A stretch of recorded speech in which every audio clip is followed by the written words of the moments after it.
시골의사 박경철 씨가 또 멘토링을 하고 있는 것 아니냐라는 또 추정들도 있습니다. 이 여러 가지 라인들의 복합적인 부분이 뭔가 많다는 건 좋은 거예요. 왜냐하면 새가 불어나면 누구나 다 모여들다 보니까 용광로 이 캠프다 이런 얘기로 흔히 포장을 하지 않습니까? 이런 얘기도 있습니다. 그런데 케미가 하나의 색깔로 구워져 나오질 않는다는 안타까움이 있죠.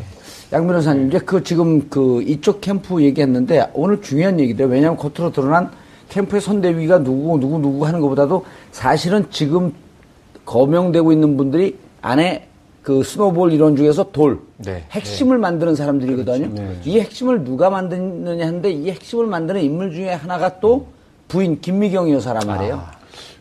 굉장히 들어오기 전에 저도 잘 몰랐던 부분인데.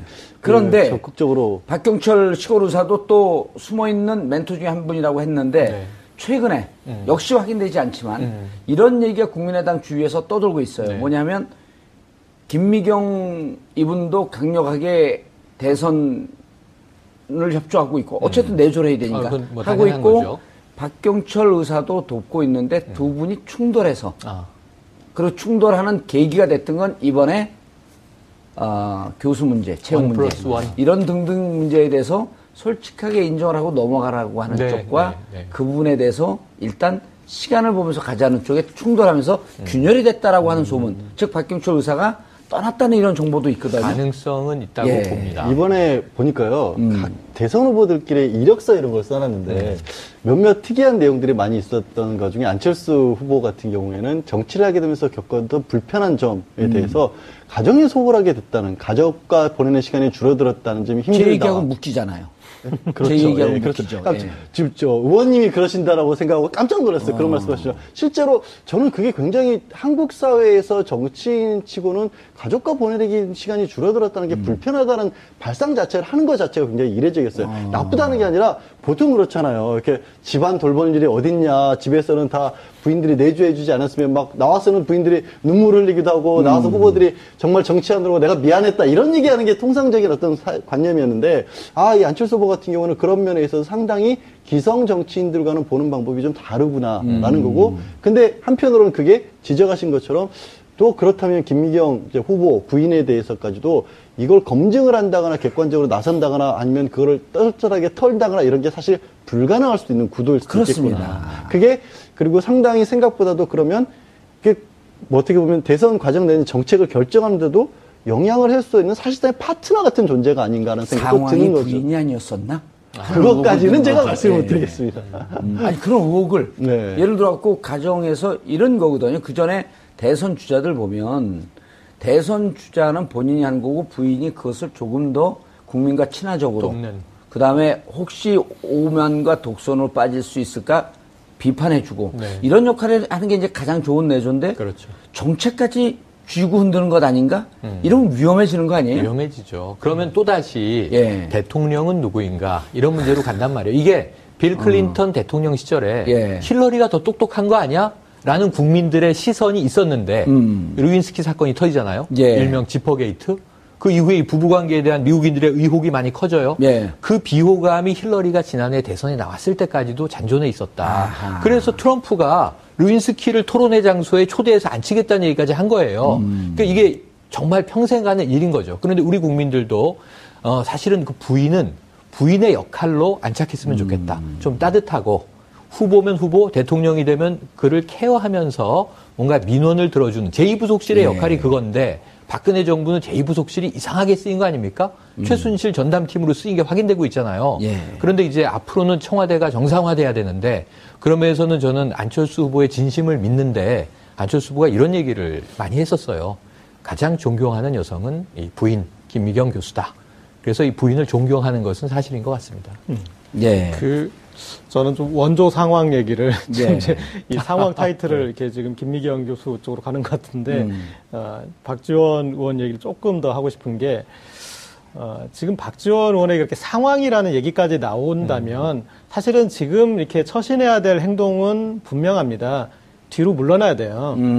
자기가 이렇게 나서서 보여지면 안 되는데 그런데 이분이 나서서 얘기를 하시고 그리고 그 내용도 지역 감정을 조장하는 듯한 그런 발언을 하고 있어요. 그러니까 무리를 일으키고 있는 그런 와중인데 이거를 좀 읽어야 되는 게 제가 생각했을 때는 지금 이 진신 캠프 쪽 특히 뭐 이태규 의원이나 이런 사람들한테 지금 이렇게 호남 중진들이 하는 행위들은 말리는 시누이가 더 미운 그런 지경인 것 같아요. 그러니까 지금 통제가 안 되는 거죠. 그러니까 정치 구단이라는 거 우리가 그 정치를 잘한다는 건 뭐냐면 앞을 내다본다는 얘기잖아요. 여기서 앞을 어디까지 내다보는가. 그러니까 이분들은 지금 대선만 보는 게 제가 봤을 때는 아닌 것 같습니다. 바로 내년 지방선거가 있고 그 뒤에 어떤 자기들의 행보가 있는데 안철수 후보를 지금 호남에 가두고 있어요.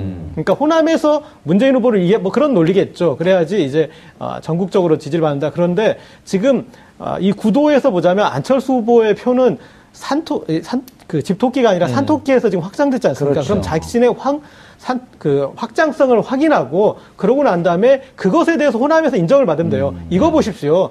저도 이길 수 있습니다. 그러면 호남은 전략적 투표를 해줄 수 있는 공간이거든요. 그런데 오히려 지금 국민의당은 호남당입니다. 그리고 안철수 후보는 호남 후보입니다. 이렇게 가둬버리고 있는 거예요. 이것에 대해서 정치적 이해득실로 따지자면 안철수 후보보다 제가 봤을 때는 그 뒤에 호남 중진들의 향후 정치적 미래를 위해서 이분들이 지금 자기 정치를 하고 있는 거죠. 근데 그게 그 부분도 일리는 있으신데요.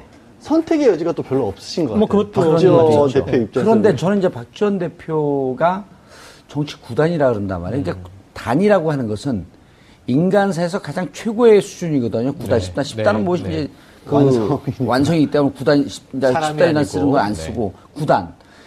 인간의 영역에서 최고의 경지를 9단. 그 다음 인간과 신의 중간이 도사 아니에요? 그렇죠. 도사도 가만히 있는데 그렇죠. 어디 9단쯤이나 돼요. 결론은 그거였군요. 맞아요. 굉장히 엄숙하게 말씀을 하셔서 굉장히 근데 제가 이제 일리가 있으시지만 어쩔 수 없다는 부분도 뭐냐면 지금 문재인 후보가 상당 부분 호남에서 문재인 후보와 안철수 후보가 어떻게 보면 이렇게 호각지설에 이룰 정도의 틀을 만들어준 게 박지원 대표고. 그랬었죠. 국민의당에 안 들어가려고 하다 마지막에 입당 합류했잖아요. 그게 박지원 대표고 또 실제로 문재인 후보에 대한 어떻게 보면 공격을 했을 때 박지원 대표가 하는 것만큼 잘 먹히는 공격이 없어요. 그랬죠. 같이 오랫동안 있었고 잘 알고 있고 또 박지원 대표가 말씀을 하셔야 호남에 또 상당히 뭐 중장년층들은 귀를 기울여 준단 말이에요.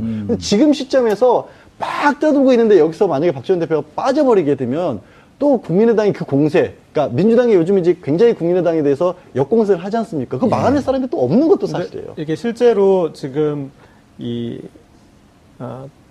그리고 지난 총선에서 사실은 역전의 기억이 있죠. 네. 그리고 그런 방식으로 했는데 분명히 총선에서 역전을 했고 호남에서 압승을 했으니까 이제 그런 기억이 있어서 하는데 또 총선하고 대선은 제가 봤을 때 또 다른 것 같습니다. 그때 호남이 어떤 이게 국민의당도 같이 키워주자라는 이제 그런 생각을 할 어떤 여지가 있었는데 지금은 이제 그렇게 호남에 집중되다 보니까 당장 지난 주말 이번 주 초에 홍준표 후보 지지율이 차곡차곡 올라가고 있습니다. 지금 이제 안정적으로 지난주까지는 10%가 나오지 않았는데 이번에는 거의 모든 이 조사에서 10%가 넘어가고 있고 제가 봤을 때 곧 15% 선까지 넘어가고 있습니다. 이런 목표 안수 아니에요?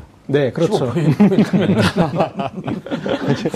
자, 그런데 최영일 평론가님, 이제 문제는 이런 거예요. 저희가, 선거 캠프를 분석하고 있지만, 사실은 박지원 대표가 움직이고, 호남의 중진들이 움직이면서, 대구 경북 쪽에서 지지율이 빠지는, 방금 고재열 기자도 그 얘기를 한 거거든요.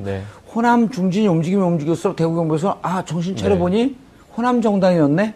하면서 지지율이 빠지고, 그리고 또 대구 경북을 하기 위해서 국민의당 이 중진들이 안 움직이면 호남에서 또 지지율이 빠지고 이게 시소 게임처럼 가고 있는 이 곤란한 국면을 어떻게 벗어날 것이냐. 양강구도 우리가 이렇게 얘기했을 때 사실 안철수 후보가 자강론으로 자 문재인과 안철수의 싸움이 될 겁니다라고 이제 예언적인 암시를 했을 때는 양자구도라면 모르겠어요. 근데 지금 다자구도라서 여러 가지 작은 변수들, 당선 가능성은 없는데 표를 뺏겼다 줬다 할 수 있는 지금 묘한 변수들이 3개가 있는 거예요. 진보 진영에는 정의당, 심상정 후보가 있고 지금 안철수 후보의 뒤에는 유승민, 홍준표가 있는데 유승민은 지금 이게 사퇴하느냐 마느냐 내부 분란이 있을 정도로 미미해요. 안 한다는 요소로서의 역할이. 안 한다고 했죠. 지금 광고도 나오고 이제 쭉 갈 것 같아요. 그 이후에 이제 패전하고 나면 당이 어떻게 갈 것인가. 지금 거기서 이제 김무성 전 대표의 역할이 중요한데 지금은 밀고 가자 분위기로 좀 밀어주고 있는 상황이죠. 그런데 문제는 여기 이제 안철수 후보에 대한 영향력이 미미하니까 유승민 후보는 차치하는데 오늘 2차 스탠딩 토론에서는 또 가장 기대되는 후보는 유승민 후보예요. 그러니까 이제 역할을 한번 보기로 하고 오늘 홍준표 후보는 굉장히 중요한 영향력을 행사하고 있습니다. 안철수 후보에게. 15%가 아까 말씀하신 게 목적을 달성했다 이것은 보전금 다 돌려받는 거, 파산하지 않는 거. 지금 250억 대출받은 상황 아닙니까? 이게 보통 일입니까? 대한민국 정치 대선 품격이 많이 떨어졌어요. 네네, 떨어졌습니다. 보전금 보전받는데. 결국 그러네요. 자, 이제 안타깝긴 합니다만 홍준표 후보의 이 10% 15% 게임은 안철수 후보에겐 저는 이렇게 봐요. 지금 이 양강구도에서 문대안은 5% 이내의 결정이 날 가능성이 있다. 2, 3%의 마지막 순간에 쏠림 현상이 승패를 좌우할 가능성이 있다. 아하. 표차가 그렇게 크지 않을 수도 있다. 왜냐하면 보수 결집이라는 걸 또 무시할 수 없지 않습니까? 예. 결국은 이게 사표 방지 역선택을 할 가능성이 끝까지 있거든요. 저희 어머니를 보면 알 수 있어요. 지금 그래서 손주들이 좀 원하는 후보 찍어주세요. 이렇게 얘기를 하고 있는데. 어머니께서 여론조사 회사 운영하나요? 아, 그렇지 않습니다. 평범한 가정주부신데 어쨌든 나름의 고집이 있으세요. 그 보면은 우리나라 기성세대의 표준적인 고집인 것 같으세요. 그래서 제가 보면 지난해 총선 때도 야 국민의당 이기겠네 그랬는데 이제 그런 현상이 나타났는데 이런 측면에서 보면 안철수 후보 시속 게임 하는 거 맞고요. 이 시속 게임을 해소해야 되는데 저는 남은 20일 동안 내부에서 지금 이 겉돌고 있다고 표현하신 것에서 지금 확전이 된 건데 시계 톱니바퀴가 맞아 들어가지 않으면서 이쪽이 힘을 얻으면 저쪽 이 지지가 빠지고 저쪽이 힘을 얻으면 이쪽 지지가 빠지는 현상은 끝까지 가요. 일단 시간을 보면서 가자는 쪽에 충돌하면서 균열이 됐다라고 하는 소문. 즉 박경철 의사가 떠났다는 이런 정보도 있거든요. 가능성은 있다고 봅니다. 이번에 보니까요. 각 대선 후보들끼리 이력서 이런 걸 써놨는데 몇몇 특이한 내용들이 많이 있었던 것 중에 안철수 후보 같은 경우에는 정치를 하게 되면서 겪었던 불편한 점에 대해서 가정에 소홀하게 됐다는, 가족과 보내는 시간이 줄어들었다는 점이 힘들다. 제 얘기하고 묶이잖아요. 그렇죠. 제 얘기하고 그렇죠. 묶이죠. 지금 의원님이 그러신다라고 생각하고 깜짝 놀랐어요. 그런 말씀하시죠. 실제로 저는 그게 굉장히 한국 사회에서 정치인치고는 가족과 보내는 시간이 줄어들었다는 게 불편하다는 발상 자체를 하는 것 자체가 굉장히 이례적이었어요. 나쁘다는 게 아니라 보통 그렇잖아요. 이렇게 집안 돌보는 일이 어딨냐. 집에서는 다 부인들이 내조해주지 않았으면 막 나와서는 부인들이 눈물 흘리기도 하고 나와서 후보들이 정말 정치하느라고 내가 미안했다 이런 얘기하는 게 통상적인 어떤 관념이었는데 이 안철수 후보 같은 경우는 그런 면에 있어서 상당히 기성 정치인들과는 보는 방법이 좀 다르구나라는 거고 근데 한편으로는 그게 지적하신 것처럼 또 그렇다면 김미경 후보 부인에 대해서까지도 이걸 검증을 한다거나 객관적으로 나선다거나 아니면 그거를 떨떨하게 털다거나 이런 게 사실 불가능할 수도 있는 구도일 수도 그렇습니다. 있겠구나. 그게 그리고 상당히 생각보다도 그러면 그게 뭐 어떻게 보면 대선 과정 내는 정책을 결정하는데도 영향을 할 수 있는 사실상의 파트너 같은 존재가 아닌가라는 생각도 드는 거죠. 부인이 아니었었나? 그것까지는 제가 말씀을 못 드리겠습니다.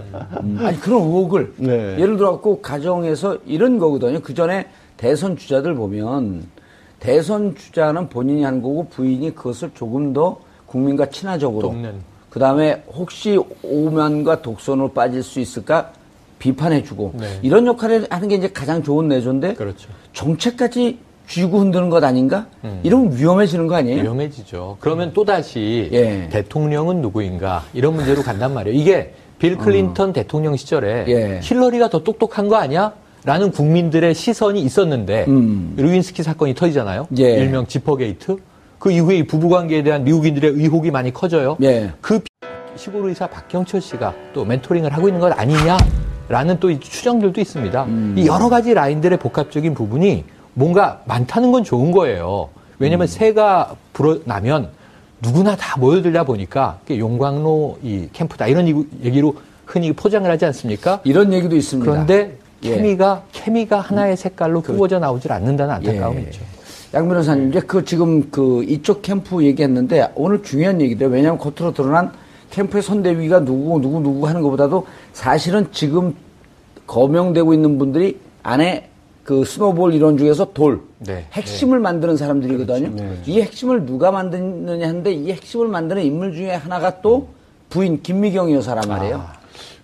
굉장히 뭐 들어오기 전에 저도 잘 몰랐던 부분인데. 그런데 적극적으로 박경철 시골의사도 또 숨어있는 멘토 중에 한 분이라고 했는데 최근에 역시 확인되지 않지만 이런 얘기가 국민의당 주위에서 떠돌고 있어요. 뭐냐면 김미경 이분도 강력하게 대선을 협조하고 있고 어쨌든 내조를 해야 되니까 뭐 하고 있고 거죠. 박경철 의사도 돕고 있는데 두 분이 충돌해서 그리고 충돌하는 계기가 됐던 건 이번에 교수 문제, 채용 문제 이런 등등 문제에 대해서 솔직하게 인정을 하고 넘어가라고 하는 쪽과 그 부분에 대해서